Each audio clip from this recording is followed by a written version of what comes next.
Pirezidaantiin mootummaa naannoo Somaalee duraanii obbo Abdii Illeen yakka haaraan himatamuuf akka jiru qorannoon walabaa naannoo Somaaleetti hundaa'ee beeksise. Obbo Abdii Illeen waggaa 9 dura uummata Oromoo magaalaa Jijjigaa jiru yakka suukanneessaa irratti hojjechuudhaan guggaa shanyii hojjechaa turuun ni yaadatama. Bal'ina oduutiin dhiyeessina.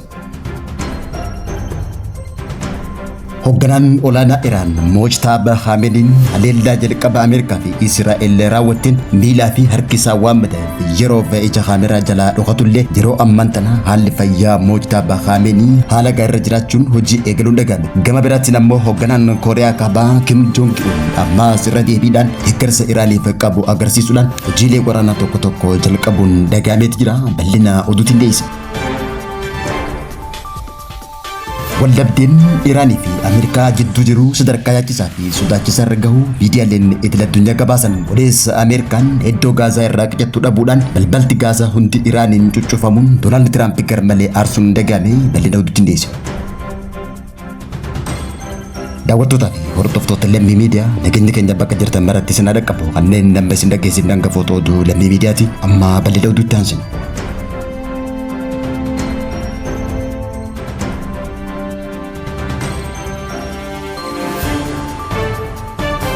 Manni marii mootummaa naannoo Somaalee qorannoo pirezidaantii mootummaa naannoo Somaalee duraanii obbo Abdii Mohaammed Umar yookaan Abdii Illee fi hiriyoota isaa irratti taasifamaa ture xumuruu isaa koomishiniin qorannoo walabaa hundeessuun gocha hammeenyaa naannoo Somaalee keessatti raawwatame qorachuu ifoomse. Akka koomishiniin kun jedhutti pirezidaantiin duraanii kun bara aangoo waggoota 8 keessa turan keessatti yakkoota adda addaa 57 ol raawwataniif qoratamaa turanii amma yakka cimaa ta'uu hubachuudhaan irra deebi'uudhaan akka hidhamu taasifamuun dhagahame. Koomishiniin qorannoo walabaa kun waggoota 8 dabran kana keessatti aanaalee naannichaa garagaraa keessatti yeroo bulchiinsa Abdii Illee dhiittaa mirga namummaa raawwatame qorachaa jiraachuu beeksise. Yakkoonni gurguddoon gabaasa kana keessatti hammataman keessaa duguggaa shanyii fi ajjechaa seeraan alaa namoota nagaa qulqulluu irratti raawwachuu, gudeeddii, miidhaa saalaa dubartootaa irratti bal'inaan raawwatamu, hidhaa fi dararaa seeraan alaa haala namummaa hin qabneen keessumattuu mana hidhaa jela Ogaaden Jaamuu keessatti akkasumas malaammaltummaa fi manca'iinsa qabeenya mootummaa karaa sirrii hin taaneen fayyadamuu fi qabeenya mootummaa barbadeessuu. Obbo Abdii Illeen hagayya bara 2010 hidhamuudhaan waggaa 6 booda mana hidhaa akka ba'e ni yaadatama. Himannaan yeroo san irratti baname jeequmsa baatii hagayyaa bara 2010 magaalaa Jijjigaa keessatti dho'ee fi lubbuu namaa dabruu qofarratti kan xiyyeeffate ture. Haa ta'uutii malee amma abbaan alangaa waliigalaa federaalaa himannaa kana erga ifirraa deebiseen booda amajjii bara 2016 yookaan amajjii bara 2024 mana hidhaatii ba'uu isaa ni yaadatama. Murtee mana hidhaatii isa hiikuu kun namoota dhalootaan naannichaa fi dhaabbilee mirga namummaa idil addunyaa biratti aarii guddaa kan uume yoggaa ta'u dhaabbanni Human Rights Watch murteen tun itti gaafatamummaa kan hin qabne jechuudhaan qeeqeetti jira. Egaa dhaabbanni mirga namummaa tarkaanfii tana qeeqeen booda faayilli qorannoo bal'aan koree qorannoo qopheessin amma abbaan alangaa waliigalaa naannichaa ni dabarsu jedhameeti eegama. Kunis obbo Abdii Illeen jeequmsa Jijjigaa kanaan dura himatamee tureen alatti illee yakka bal'aa guutummaa naannoo Somaalee keessatti raawwatameef ammas seeratti akka dhiyaatu har'a saaqa jedhamee kan yaadame ta'uun ibsame. Manni marii naannichaatii fi koreen qorannoo yeroo dhiyootti maqaa namoota yakka kana raawwatanii ifatti gadhiisu jedhamee kan eegamu yoggaa ta'u tarkaanfiin tun akka qaama tattaaffii jallina naannichaatti waggootaaf deemaa ture furuuf yookaan miidhamtootaaf beenyaa kafalutti kan laalamtu ta'uun ibsameeti jira. Abdii Illeen yakkoota gurguddoo duguggaa shanyiitii fi hanga ammaatti jeequmsa itti fufuudhaan sababa taa dhufeen irra deddeebiin murteen akka itti kennamu dhaabbanni Amnesty Internationalis yeroo garagaraatti gaafachaa turuun ibsame. Mootummaan naannoo Somaalilleen Abdii Illee irratti himata banuuf sanadoota yakka Abdii Illee qopheessaa jiraachuun dhagahame. Gama tokkoon mootummaan naannoo Somaalee yakka Abdii Illeen waggoota 9 dura hojjete qofaan odoo hin taane Abdii Illeen eega mana hidhaatii gallakkifame asillee qaamolee jeequmsaa hedduu qindeessuudhaan fonqolcha mootummaa naannoo Somaalee irra deddeebiin raawwachaa turuudhaanis himateeti jira.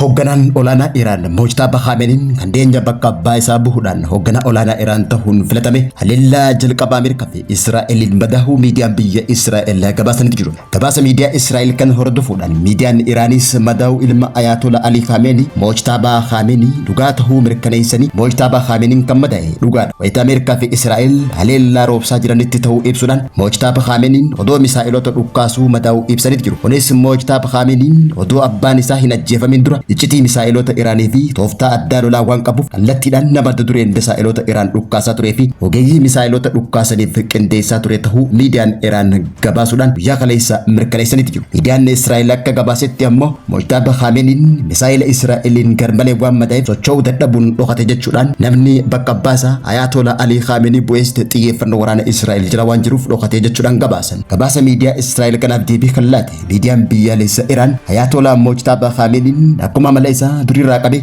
nama fuula kaameraa duratti ba'uu hin jaalannee fi dubbii hin baay'anne wayita ta'u inni kunis ammoo ibsa yeroo kanullee dubbii gabaabduu qofa dubbata jechuudhaan Mojtaba Khameneiin hojiilee hojjetu hunda harka lafa jalaatiin nama xumuru ta'uu beeksise. Kanumaanis miidiyaan Iraan mataa'uu Mojtaba Khamenei dhugaa ta'uu mirkaneessuudhaan garuu haalli fayyaa isaa sadarkaa gaarii irra jiraachuu fi hojii hooggansaatu jalqabuun miila isaatii fi harka isaa guutumaan guututti gara fayyummaarra akka jiru gabaasan. Taateen filatamuu Mojtaba Khamenei kana taatee abbaa isaa qunnameen kan wal fakkeessu. Abbaan isaa Ayatollah Ali Khamenei odoo gara aangootti hin dhufin dura umrii isaa waggaa 52tti yaalii Ameerikaatiin harki isaa kan madaa'e yoggaa ta'u ilmi isaa Mojtaba Khamenei illee odoo aangootti hin dhufin umrii isaa waggaa 56tti akkuma abbaa isaa madaa'uun addunyaatti raajii uumeeti jira. Oduu gama biraatiin ammoo Kooriyaan kaabaa hoogganaa olaanaa Iraan Mojtaba Khamenei deeggaruun dhagahame. Pyongyang Ayatollah Mojtaba Khameneiin hoogganaa olaanaa biyyattii haaraa ta'uun muudamuu isaa hordofee Kooriyaan deeggarsa qabdu ifatti ibsuu isii ibsi ejensi oduu jiddu galeessa Kooriyaa kaabaa KCNN gabaasaan mul'iseeti jira. Kooriyaan kaabaa murtee uummanni Iraan erga abbaan isaa du'e booda Riippaabilika Islaamaa hoogganuuf murteessee ni kabajnaas ni deeggarraas tan jettu Kooriyaan kaabaa ministeerri dhimma alaa Kooriyaa kaabaa tarkaanfii waraanaa Ameerikaa fi Israa'el Iraan irratti fudhatan amala baandaa fakkaatuu fi gocha weerara seeraan alaa jechuudhaan balaaleffachuun ibsame. Xiinxaltoonni siyaasaa jiddu galeessaa akka jaanitti hojjechaan hoogganaa olaanaa duraanii Ali Khamenei Teheraan keessatti raawwatameen wallabdeen Pyongyang keessatti uumame daran cimsee jira jechuudhaan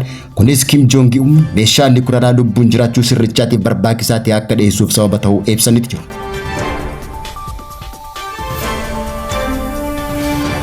Wallabdeen biyyoota sadeenii Ameerikaa, Israa'el fi Iraan jidduutti uumamte yeroo ammaa tana haala yaachisaa fi sodaachisaa irra gahuu taateeleen mul'isan hedduun gabaafaman. Wallabdeen biyyoota sadeenii guyyaa 12ffaa isaa waan seeneef taateewwan gurguddoon galmaa'uun himame kunis wallabdee iddoo Harmuzaa keessatti uumame yoggaa ta'u guyyaa kaleessaa qofa dooniiwwan daldalaa sadii Strait of Harmuzaa keessatti misaayila hin beekamne rukutamaniiti jiru. Isaan keessaa tokko doonii fe'umsa Taayilaand ibiddaan akka gubame gabaafameeti jira. Ameerikaan gama isiitiin odeeffannoon Iraan galaana irratti albuuda kaa'uuf qophaa turte jiru hordofuudhaan bidiruuwwan Iraan albuuda fe'an 16 galgala barbadeessitee jiraachuu kan beeksiftee fi ajajni giddu galeessaa Ameerikaa Seentaakoom bidiruuwwan Iraan albuuda fe'an 16 galgala barbadeessuu isaanii beeksise. Hoogganaan haaraan Iraanii fi awwaalcha Teheraan keetti jira jechuudhaan Ameerikaan kan dhaadatte yoggaa ta'u ajjecha hoogganaa olaanaa Iraan duraanii Ayatollah Ali Khamenei ilmi isaa hordofuudhaan Mojtaba Khameneiin hoogganaa haaraa ta'uun bakka bu'uun Ameerikatti ammaas daran yaaddoo yoggaa ta'u lammiileen Iraan kumaataman lakkaa'aman sirna awwaalcha bal'aa Teheraan keessatti ajajoota waraanaatii fi namoota nagaa haleellaa Ameerikaa fi Israa'el ajjeefaman irratti hirmaachuudhaan kutannoo fi onnee gootummaatiin uummanni Iraan Pershiyaanota durii akka ta'an mul'isan. Yeroo ammaan tana Teheraan erga